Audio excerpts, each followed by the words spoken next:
مولاي صل وسلم دائما أبدا على حبيبك خير الخلق كلهم. Assalamualaikum warahmatullahi wabarakatuh. Alhamdulillahi rabbil alamin. Wabihi nasta'in ala umurid dunya waddin. Wassalatu wassalamu ala ashrafil anbiya'i wal mursalin. Wa ala alihi wa ashabihi ajma'in. Puji dan syukur marilah senantiasa kita serahkan kepada Allah, yang mana pada Ramadan ini kita masih diberikan kesehatan, kelapangan, beserta kesempatan untuk terus istiqamah menjalankan perintah-perintah Allah Subhanahu wa Ta'ala. Sembari juga terus kita berjuang, berusaha untuk terus meninggalkan segala larangan-larangan Allah Subhanahu wa Ta'ala. Salawat beriringan salam juga senantiasa lah kiranya tercurahkan ke baginda Rasul Nabi Muhammad sallallahu alaihi wasallam beserta keluarga dan para sahabat-sahabat beliau sekalian. Saudara pemirsa TV Agara yang berbahagia, dalam kesempatan ini menarik untuk kita bahas sedikit terkait dengan ayat yang Allah langsung perintahkan kita untuk melakukan aktivitas saum atau berpuasa pada bulan suci Ramadan. A'udzubillahi minasyaitonirrajim. Bismillahirrahmanirrahim. Ya ayyuhalladzina amanu kutiba alaikumussyam kama kutiba alal ladzina min qablikum la'allakum tattaqun.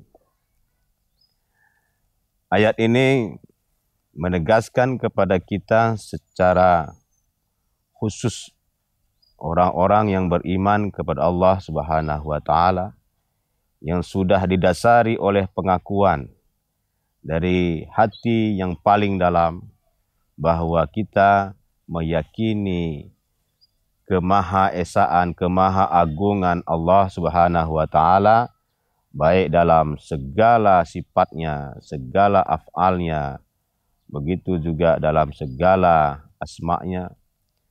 Keyakinan itu kita tumbuhkan di dalam hati sehingga perintah Allah itu bukanlah sebuah perintah kosong. Perintah Allah itu tidak hanya sebagai fata morgana, akan tetapi penuh hikmah, penuh manfaat, serta kebaikan yang dalam kepada kita, orang-orang yang beriman yang ditugaskan oleh Allah untuk melakukan itu. Antara lain, pastinya ayat di akhir tadi sudah kita bacakan, la'allakum tattaqun. Semoga nantinya kita akan menjadi orang yang bertakwa kepada Allah. Ini membuktikan bahwa Allah memfokuskan kita dalam Ramadan ini, menggambleng, mendidik, mentarbiahi kita untuk mengarah kepada ketakwaan yang sejati. Pastinya memang takwa ini bertingkat dan tidaklah mudah menggapai ketakwaan yang sempurna seperti ketakwaannya Rasulullah sallallahu alaihi wasallam dan seperti ketakwaannya Abu Bakar As-Siddiq, ketakwaan Umar bin Khattab. Akan tetapi, ketakwaan yang mencapai tingkat kesempurnaan itu pastinya ada tahapan-tahapan dasar, naik ke level apakah tadi dasar awam, naik ke khawas, kemudian nanti memuncak sampai kepada khawas bil khawas. Ketakwaan ini pastinya di diri kita pun sudah bisa mengkelaskan kelas mana ketakwaan kita berada. Apakah kelas awam, khawas, atau khawas bil khawas. secara teori memang ketakwaan orang awam ya, itu seperti yang kita lihat secara umum bagaimana manusia beriman dan bertakwa kepada Allah yang melakukan kewajiban tetapi juga maksiat jalan terus, melakukan ibadah akan tetapi gosip terus, puasa tapi hal-hal negatif masih jalan terus.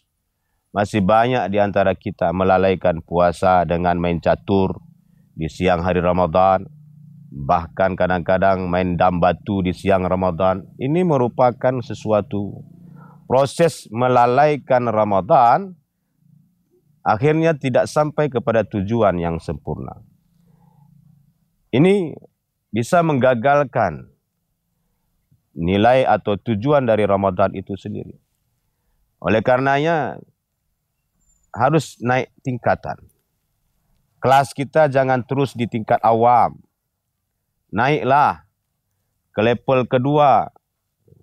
Muttaqinnya orang khawas. Di mana orang khawas, kelas ketakwaannya itu sudah sepenuhnya mencari ridha Allah.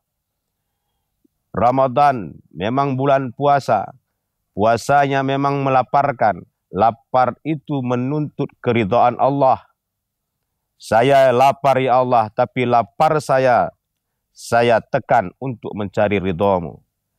Begitu juga saya haus ya Allah, tapi haus saya itu mencari ridhamu ya Allah. Ini yang terpatri dalam hati kita dalam menjalankan ibadah puasa. Sehingga dalam prakteknya saum, itu akan nampak dari ibadah kita sehari-hari. Apakah tarawih namanya, membaca Quran namanya, tidak hanya sebatas melampiaskan atau apakah namanya mengisi kekosongan. Akan tetapi penuh makna. Membaca Al-Quran, penuh makna Al-Quran itu dibaca. Resapi maknanya, dalami dan pahami. Begitu juga ibadah tarawih, pahami, dalami ibadah tarawih itu. Sehingga tidak hanya menutup bagaimana pandangan orang, nilai orang, ini akan mempengaruhi. Sehingga ketakwaan pada tingkat ini memang luar biasa. Tingkat khawas saja pun berat dan sulit untuk kita gapai. Apalagi dalam prosesnya kita melalaikan puasa dengan pergi ke sana, pergi ke Kuning, pergi ke Simpang untuk melalaikan puasa, melihat bukaan-bukaan. Ini kan hal yang negatif. Sehingga kita melalaikan ibadah puasa bukan untuk ibadah, akan tetapi mengarah kepada negatif. Lalu bagaimana bisa puasa yang kita lakukan itu bisa menjadikan kita menjadi takwa kepada Allah Subhanahu wa Ta'ala. Saudara pemirsa TV Agara yang berbahagia. Yang paling puncaknya ketakwaan itu adalah ketakwaan khawas bil khawas. Ini memang levelnya aulia, levelnya para sahabat Nabi.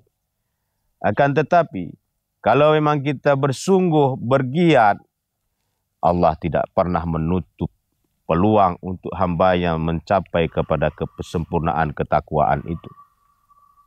Nabi Muhammad SAW, manusia yang paling bertakwa, paling taat dan paling tunduk ke hadapan Allah. Sehingga posisinya mencapai melembus, melewati Sidratal Muntaha, bertemu dengan Allah. Ini puncak ketakwaan yang sempurna itu. Tidak ada satupun makhluk Allah yang mampu menembus mencapai Sidratal Muntaha itu, terkecuali hanya Rasulullah SAW.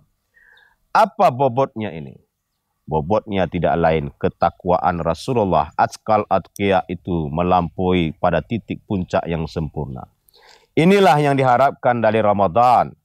Sehingga Ramadan sering disimboli dengan Ramadan penuh barakah. Barakah yang pertama adalah la'allakum tattaqun. Semoga kita mendapat ketakwaan yang sempurna dalam bulan suci Ramadan ini. Para pemirsa yang berbahagia, Ini yang pertama.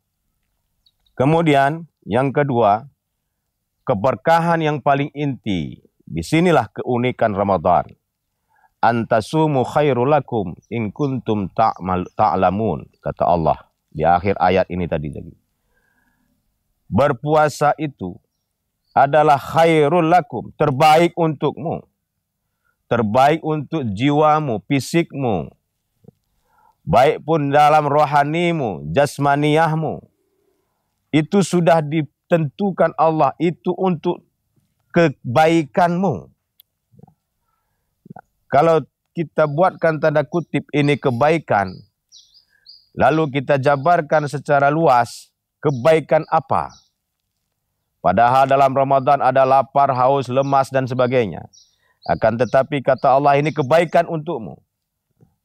Ternyata setelah ada dianalisis, kebaikan yang dihikmahi oleh Ramadan ini sangat luas dan sangat besar. Antara lain, kebaikan untuk berhubungan dengan Allah Subhanahu wa Ta'ala.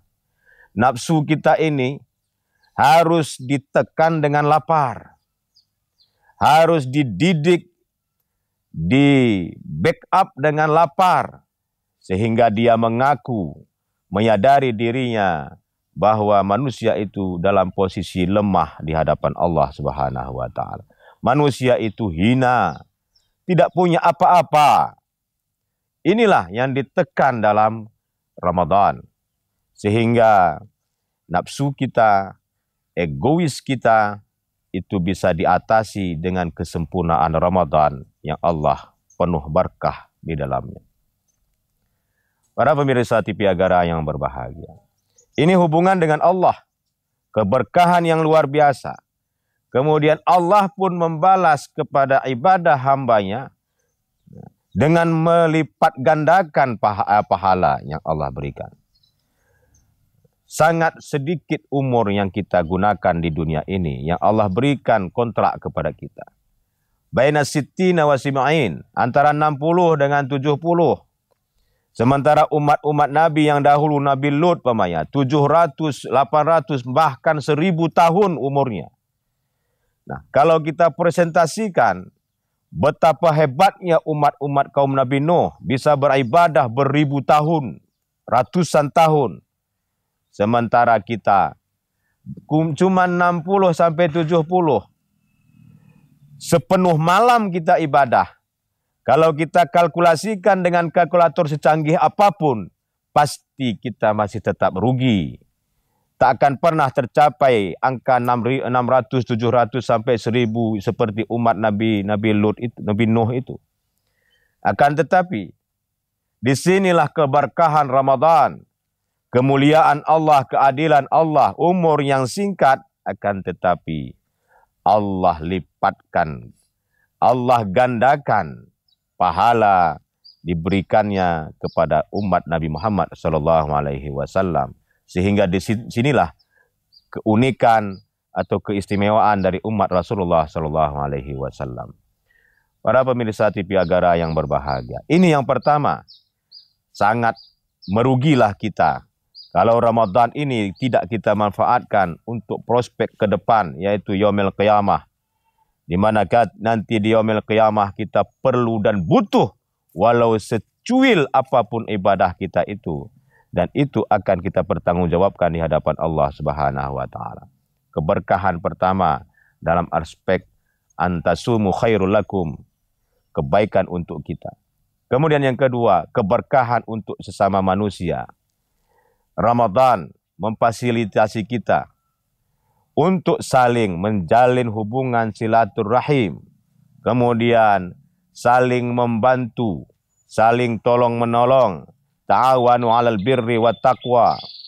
Kita saling membantu, kita saling menolong dalam aspek kebaikan. Ini wajib ditanda kutipkan. Dalam aspek kebaikan, dalam aspek positif, bukan dalam aspek negatif. Dalam aspek positif artinya setiap kebaikan yang kita lakukan, dibantukah atau kita meminta bantu, itu semuanya bernilai manfaat dan ibadah di hadapan Allah Subhanahu wa taala di bulan Ramadan ini. Jadi dalam aspek positifnya, kita saling menjaga hubungan silaturahim, saling membantu sesama manusia. Ini pastinya terlebih-lebih bil khusus di akhir-akhir Ramadan ada kewajiban kita membayar zakatul fitrah atau zakat untuk fitri. Kewajiban ini mutlak dan tidak ada tawar-menawar. Bagi orang yang mampu dalam bekal di hari rayanya, dia ada kelebihan, wajib mengeluarkan zakat fitrah itu. Targetnya apa? Disinilah Allah berikan keberkahan dalam hubungan kita bulan suci Ramadan ini untuk terjalin kepada fakir miskin. Jangan main-main dengan fakir miskin.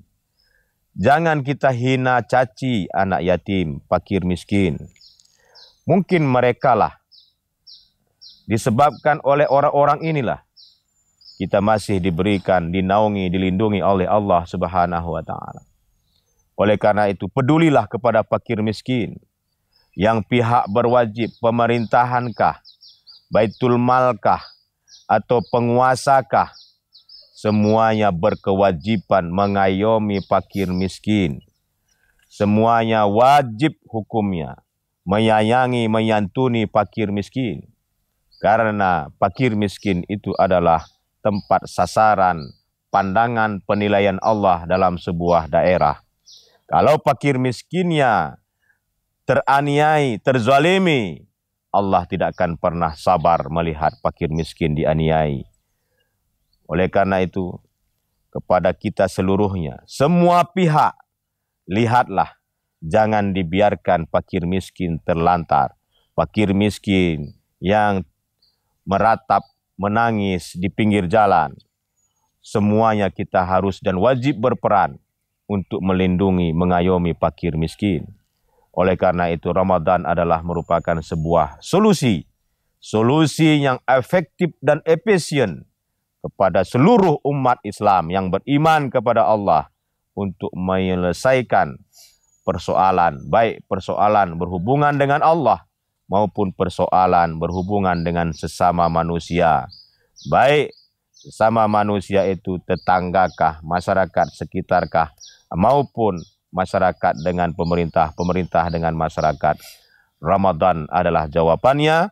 Ramadan adalah solusinya untuk sama-sama kita pahami dan jalankan, insya Allah kita mencapai kemenangan di akhir Aidil Fitri. Amin ya Rabbal Alamin. Semoga ada manfaatnya. Wassalamualaikum warahmatullahi wabarakatuh. مولاي صل وسلم دائما أبدا على حبيبك خير الخلق